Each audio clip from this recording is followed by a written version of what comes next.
Très moyenne prestation du PSG, je trouve. Quelques jours du match de Ligue des Champions, c'est pas forcément associé, hein. On sait très bien qu'il peut y avoir des motivations qui sont différentes, donc on se contentera de juger le match du soir, que je le répète, j'ai trouvé assez moyen. En point 2, les prestations individuelles des uns et des autres, et surtout la tactique mise en place par Luis Enrique. Moi, je comprends de moins en moins ses compos et ce qu'il veut faire. Et le troisième point, il y avait un match intéressant parce que c'est entre deux grosses équipes en fin d'après-midi. Rennes-Monaco, j'ai vu une équipe monégasque tranquillement dominer son match. Kevin, tes 3 points de débat. Le premier point, c'est la victoire du Paris Saint-Germain. Et c'est vrai qu'avant le match, on se demandait exactement quelle allait être l'organisation et surtout l'animation de cette équipe parisienne. Et force est de constater, on ne sait pas si c'était une équipe pour préparer le match de Dortmund ou au contraire pour se préserver au vu du match de Dortmund. Mais en tout cas, c'était pas très clair. En deux, c'est la belle prestation des Nantais. J'ai bien aimé ce qu'a fait l'équipe de Jocelyn Gourvenec, vraiment au Parc des Princes. Ils ont été vraiment très solides et j'ai trouvé intéressant pour la suite pour le FC Nantes. Et en trois, c'est le match de cet après-midi avec en effet la belle victoire des Monégasques face à une équipe de Rennes qui décidément a changé d'entraîneur mais n'a pas vraiment changé de manière de jouer. 32-16, Parisien Nantais, venez débriefer en direct sur RMC cette victoire du PSG, 2-1. Oui, vous êtes tous les deux d'accord, il n'y a pas de débat sur le fait que le PSG a été très moyen ce soir.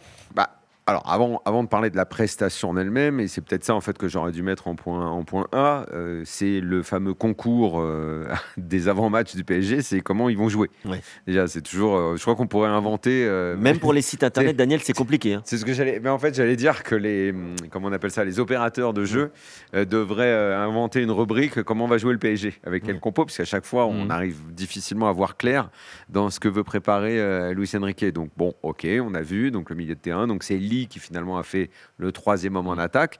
Et Mbappé, on peut commencer par ça, Kevin, si tu veux bien, a joué avant-centre. Oui. Alors, il paraît qu'il y a un débat. J'entendais le consultant Canal du soir qui commentait, avec qui je suis d'accord, je pense, une fois sur 1,5 million, Frédéric Antonetti, dire que 9, c'est la meilleure position de Mbappé. Pas du tout d'accord. Ok, je ne vois pas à quel moment il va pouvoir prendre la profondeur dans cette position-là, ce qui est quand même son atout majeur. Je ne vois pas comment il va décrocher pour venir chercher les ballons. Paraît-il que l'argument massu, c'est de dire que comme c'est celui qui défend le moins et qu'il ne sait pas le faire, ça c'est vrai, c'est en 9 qu'il gênera le moins le travail défensif. Bref, moi je ne vois pas, mais pas du tout, ce que Mbappé apporte en 9. Donc déjà ça, j'ai pas aimé cet aspect-là. Et puis pour le reste, on a vu des joueurs sur le terrain comme Solaire. Enfin, on l'a pas vu. On l'a vu, je veux dire, il était là. Sur la feuille, son nom. On nous a dit qu'il était là. Son nom était là. On est bien d'accord. Voilà. Après, sur le terrain, moi, je l'ai pas vu. Je l'ai pas vu. J'ai vu un Lee également très moyen. Après, à droite, Lee, c'est quand même moins intéressant. Dans l'axe, c'est mieux quand même. Tanguy, ça reste. Alors en Espagne, il jouait des fois sur un côté, mais moi je trouve que c'est un joueur qui peut être intéressant par sa qualité technique justement dans les 30 derniers mètres. On le sait qu'il peut être intéressant, sauf que ce soir il n'est pas intéressant. Non, mais et le match d'avant, il n'est pas intéressant non plus. Il est bon sur coup de pied arrêté, c'est lui qui tire le. Ouais, mais souvent ça donne pas grand-chose. Donc mais là, ça a donné le but. J'ai été le premier à dire que je le trouvais intéressant quand il est revenu, qu'il a intégré l'équipe. Là, sur les 2-3 derniers matchs, je le trouve plutôt en deçà. Lee, mais je reviens à cette compo, je ne sais pas ce que tu en as pensé toi Kevin, donc là c'était vraiment un 4-3-3 pour le coup, on n'a pas eu un 4-2-4 un peu bizarre, donc Barcola jouait dans la position qui normalement doit aller à Mbappé, il a fait plutôt un bon match en proposant beaucoup de solutions, en essayant de provoquer. En première mi-temps, tu sais qu'il passe quasiment jamais, il est très actif, mais il ne va pas jusqu'au bout du truc, il ne provoque pas, il n'ose pas encore assez. Néanmoins son match est plutôt positif. Mais bon, ok, ce 4-3-3 qui a un peu ronronné, mais avec des positions, je répète, qui moi me De toute façon, si tu regardes, je conseille à nos auditeurs qui vont peut-être regarder le replay du match, sur le coup d'envoi, le Paris Saint-Germain est en 3-2-5. Et en fait, toute la première mi-temps, ils ont joué en 3-2-5. Tu regardes sur le coup d'envoi, c'est Vitinha qui engage, Mbappé est un peu plus sur le côté, et les 4 autres sont alignés.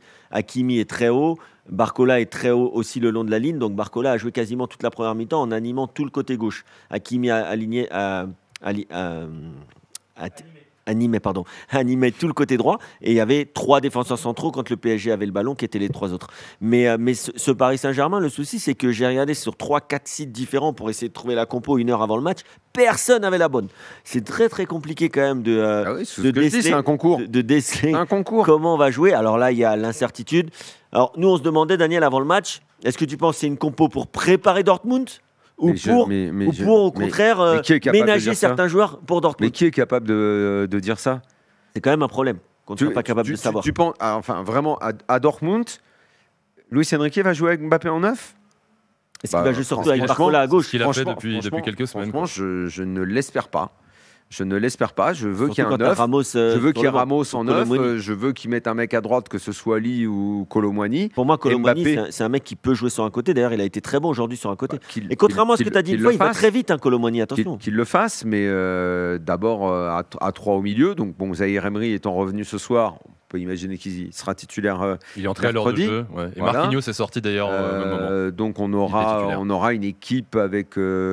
Probablement Ugarte, Vitinha, Zahir Emery, Skriniar, Marquinhos. Vitinha qui est toujours plutôt bon. Toujours bon, et j'espère qu'on aura Mbappé dans sa position préférentielle et qu'on va arrêter avec le délire de vouloir le faire jouer 9. Après, c'est clair que, en tout cas, pour aller dans le sens là de Frédéric Antonetti, moi je n'aime pas Kylian Mbappé en 9 avec le ballon, il n'a pas de jeu de tête, il n'est pas bon dos au jeu, c'est un joueur qui doit fuir et qui doit prendre la profondeur.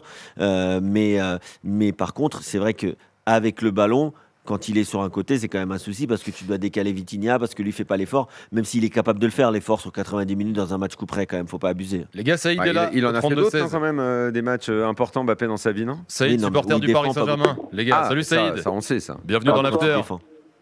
Bonsoir. Bon, Saïd, toi tu nous appelles et justement, tu veux parler de Kylian Mbappé et son positionnement. Ouais, franchement, je voulais vous dire que Luis Enrique, j'aime beaucoup depuis le début de la saison. Ce qu'il apporte au niveau de la rigueur et du jeu.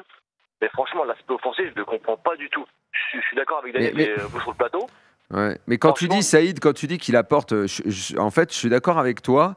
Et en même temps, j'ai envie de te demander, mais sur les 2-3 derniers matchs, est-ce que tu vois ou est-ce que tu revois ce qu'on voyait au début de saison? Le pressing, le fait de jouer haut, de récupérer le ballon très vite, d'essayer de mettre du rythme. Depuis 2-3 matchs, je ne le vois plus beaucoup, ça. Je trouve que le jeu a ralenti, alors que ce soir, face à Nantes, qui était très souvent en bloc bas, il aurait fallu mettre beaucoup de spontanéité, beaucoup de vitesse et essayer de mettre du rythme. Alors, c'est jamais facile contre les blocs bas, on le sait. Mais je trouve que le rythme et le temps de récupération du ballon, il a augmenté. Le début de saison, j'étais très satisfait de ce que je voyais, beaucoup moins maintenant. Non, mais c'est clair, après, il faut densifier le milieu de terrain. Mais après, au niveau. Je pense que lui, il ne faut pas le mettre les droits, il faut le mettre au milieu. Franchement, ce soir, Solaire. Solaire, je ne comprends pas. Franchement, Solaire, si moi je me mets sur le terrain, je fais mieux que lui, limite. Contrôle passe, tout le monde sait le faire, quoi. Franchement, je mets Solaire, les seuls bons matchs qu'il a fait, c'est quand il a été arrière droit là pendant 3 matchs. Ouais, c'est vrai. Mais là, il est revenu au milieu finalement. C'est une catastrophe. On l'a pas vu faire un bon match à cette place-là en fait. C'est vrai que c'est un joueur très. Surtout, il est invisible. C'est même pas. En fait, t'as même pas envie de dire il est mauvais. C'est juste tu le vois pas. Tu sais pas s'il est là. C'est fou.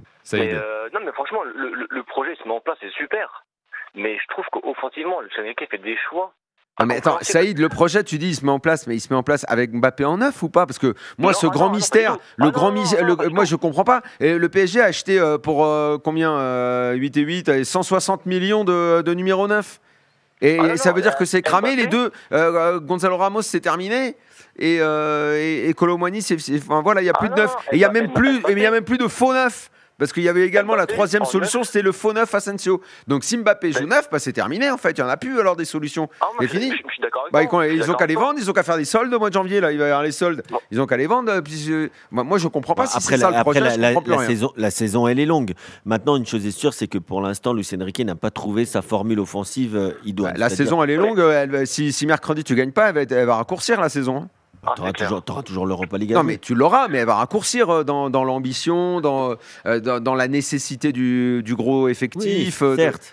Voilà. Mais les gars, sur Mbappé, est-ce que parce que ça forme. Mais Mbappé, il est pas bon. Moi, je trouve pas bon. Mais justement, est-ce que c'est lié à son positionnement ou pour toi, c'est pas? Non, il est pas. De toute façon, depuis le début de la saison, on peut pas dire qu'on est un Mbappé. On a un Mbappé buteur. Il fait du chiffre. Mais il fait du chiffre. Tu disais fantomatique. pour Solaire, Mbappé, depuis Non, un mois et demi, il n'est pas fantomatique. on le voit beaucoup mais moins sauf aussi qu'il qu'avant. fait des mauvais choix, c'est-à-dire qu'il recherche systématiquement les fautes. Il a un très mauvais esprit quand il défend. Il commet la faute à chaque fois qu'il essaye de défendre, comme pour dire ouais, je sais pas le faire, ça me saoule, j'ai pas envie de défendre. Voilà. Bon, je trouve que l'esprit et l'état d'esprit est moyen.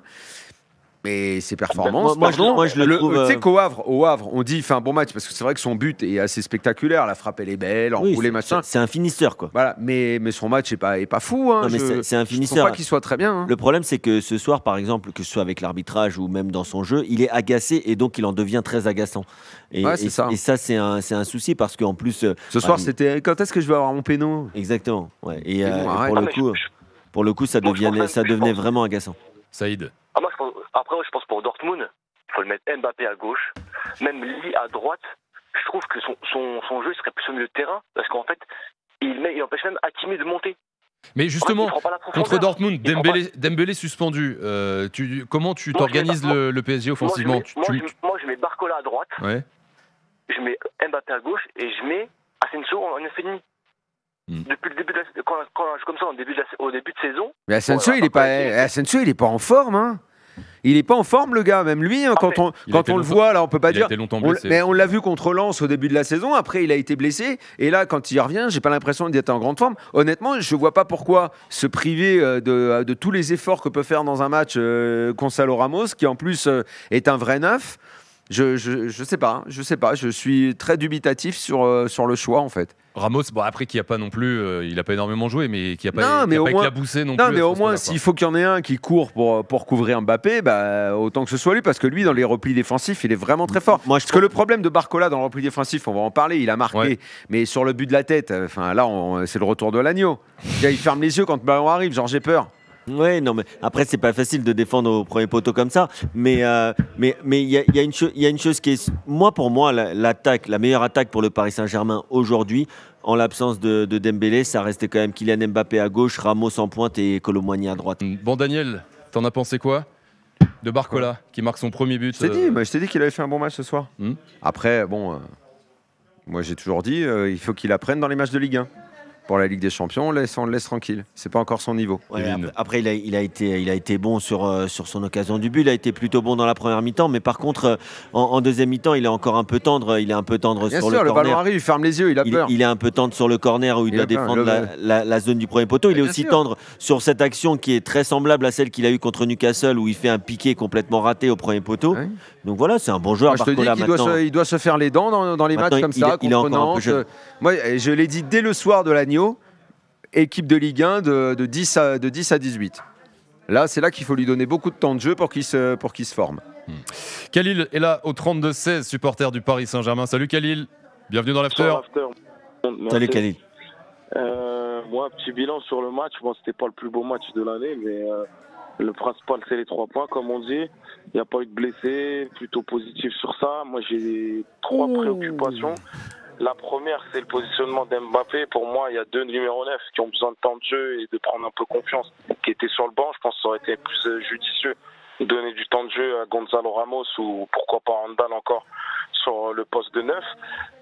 Deuxième point, et ça c'est un peu moi hors du stade, pour moi j'ai été un peu triste de ne pas voir les Nantais en tant que Parisien dans le parcage nantais, malgré ce qui est déplorable, ce qui s'est passé il y a peu de temps avec le décès du supporter nantais en question.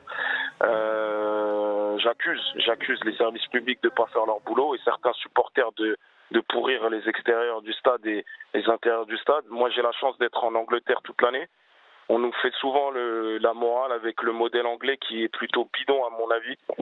Il y a souvent des débordements qui ne sont pas relayés à les sorties des stades parce que c'est très mal géré. Ah, parce que tu crois qu'ils sont tous relayés, les débordements en France? Ah non, ils ne sont pas tous relayés. Ah ouais, je peux te dire que non. Qu'on nous fasse croire que le modèle anglais c'est le meilleur. Mais personne ne te fait croire ça. Mais il n'y a pas de modèle qui est meilleur. Personne ne te fait croire que le modèle est mieux. Mais qui te le dit tous les jours? C'est qui on?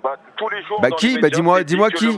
Bah dis-moi qui? Canal+, tu regardes. Mais dans ces cas-là, tu veux le numéro de Canal+, tu vas les appeler. Les gars, appelle-les si tu veux. Les gars, Randall Colomoni en direct sur RMC en zone mixte au parc. Randall Colomoni. Ça fait quoi ce but-là de marquer contre son ancienne équipe et de performer en entrant? une bonne soirée. Ouais, ça fait toujours plaisir de marquer, surtout de faire gagner l'équipe. Donc il faut continuer sur cette lancée-là, continuer à bien travailler, car il y a des belles échéances qui vont arriver. Randall, ça fait quoi de retrouver Nantes? On retrouve les anciens copains, ça fait plaisir, c'est juste des bons moments à partager. C'était pas bizarre? Ça fait bizarre d'être quand même dans le camp adverse, mais bon, on avance, on évolue. Est-ce qu'il y a un moment du but, Randall, tu t'es chambré un peu avec Castelletto? Non, du tout. Non, je suis pas comme ça, mais je vais le faire ce soir, je pense, ou demain. C'est une mission pour le PSG à Dortmund mercredi. C'est un grand match, c'est un défi qu'on doit relever. C'est une finale qui nous attend. Et je pense qu'on a tous conscience que c'est un match important et c'est un match qu'on doit le jouer avec envie. Je pense qu'on a les capacités pour aller chercher ce match-là. Voilà pour Randall Kolo Muani en direct au micro d'Arthur Perrault. D'ailleurs, lui qui n'a pas célébré son but face à son club formateur. Normal de ne pas célébrer contre le club formateur. Après, quand c'est juste un ancien club où tu as passé 6 mois, ça va, tu peux célébrer quand même. Je voudrais qu'on reprenne Khalil au 32-16. Juste si on peut conclure sur le sportif, Khalil, parce que là, le débat sur les supporters, malheureusement, va être pris par le temps. Je voudrais qu'on dise un mot de Nantes également dans quelques instants. Juste pour conclure sur le Paris Saint-Germain. Tiens, un mot du gardien Ténas. Je sais que Daniel, on en a parlé un peu avant le match aussi. Pour le coup, on n'a pas vu grand-chose. Qu'est-ce qu'il a eu à faire? Événement, il encaisse il a fait un arrêt sur la frappe de Mollet en première période. Sur le but, il peut rien, parce que les défenseurs ferment les yeux quand les ballons arrivent vite. Rien à dire de Ténas. Et mercredi, tu m'expliques. Si, je vais constater que ce soit à la main ou au pied, il relance quand même toujours beaucoup plus vite que Donnarumma. Il essaye toujours de mettre un peu plus de rythme. Une chose est sûre, c'est que Ténas, c'est un joueur qui a de la qualité avec les pieds. C'est sûrement un bon gardien, mais il est encore très jeune pour concurrencer quand même Donnarumma dans un match aussi important que la semaine prochaine, je trouve. Daniel, tu es d'accord avec Kevin ou pas?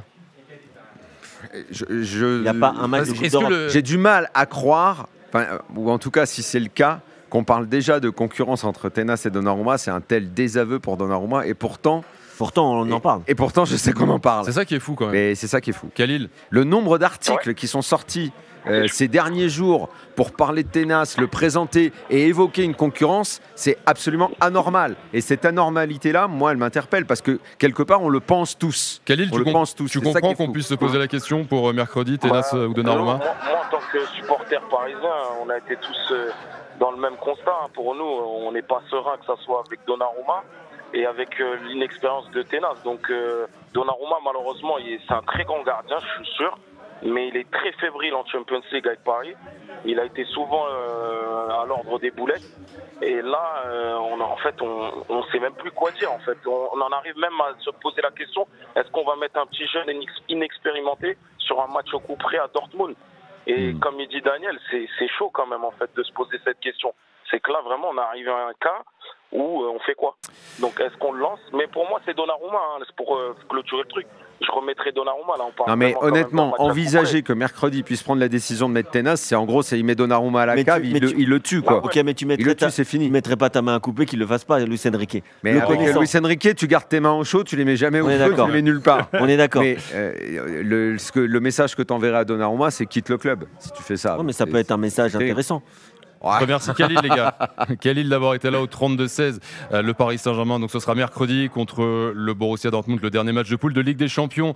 Quelques minutes pour parler de Nantes avec David qui nous appelle au 32-16, supporter nantais. Salut David, bienvenue dans l'after. Salut Thibaut, salut Kevin. Salut David. Daniel.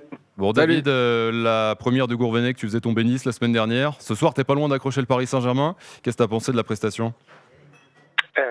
Comme les supporters parisiens, j'ai pas vu un grand match. Et même si on les a accrochés, mais je le dis, c'est important parce que les matchs de début de saison avec l'entraîneur précédent, je trouve que c'était relativement spectaculaire. Et là, je trouve qu'on retombe dans une espèce de normalité ou de sobriété qui me plaît moyennement parce que je savais très bien ce qu'on allait faire sans le ballon, c'est-à-dire 4-4-2 à plat et on resserre les lignes. Mais avec le ballon, hormis aller chercher Mollet et puis attendre qu'il allume la lumière, j'avais vraiment du mal à savoir ce qui allait être mis en place. Après, c'est peut-être pas sur ce match-là que tu vas espérer. Bon, déjà, tu as eu un bonus avec la victoire contre Nice, qui n'était pas envisageable de prime abord. Là, maintenant, au Parc, tu perds. Et honnêtement, je trouve que tu as retrouvé certains repères, au moins défensifs. je trouve qu'il y a matière à espérer pour Nantes. Mais David, ils ont fait une très très belle partie. Ils ont fait une partie les Nantais. à un moment, il faudra qu'ils fassent autre chose. Mais non, mais attends, non, mais je suis pas d'accord. Ils n'ont pas fait qu'une partie défensive. Ils ont ressorti des ballons. Ils ont posé des difficultés au Paris Saint-Germain avec un bloc qui c'était pas le bus. Ils étaient à 30-40 mètres de leur but. Ils ont même été chercher les Parisiens à chaque relance courte. Non, moi je trouve que c'était très intéressant. Il y avait peu d'espace entre les lignes. Le bloc était bien compact dans la largeur comme dans la verticalité. Moi je trouve que certes, c'est pas un grand match footballistique parce qu'ils n'ont pas eu beaucoup de possession de balle, mais ils sont à 35% de possession de balle. Ils ont à peu près autant de tirs cadrés que les Parisiens. Donc non.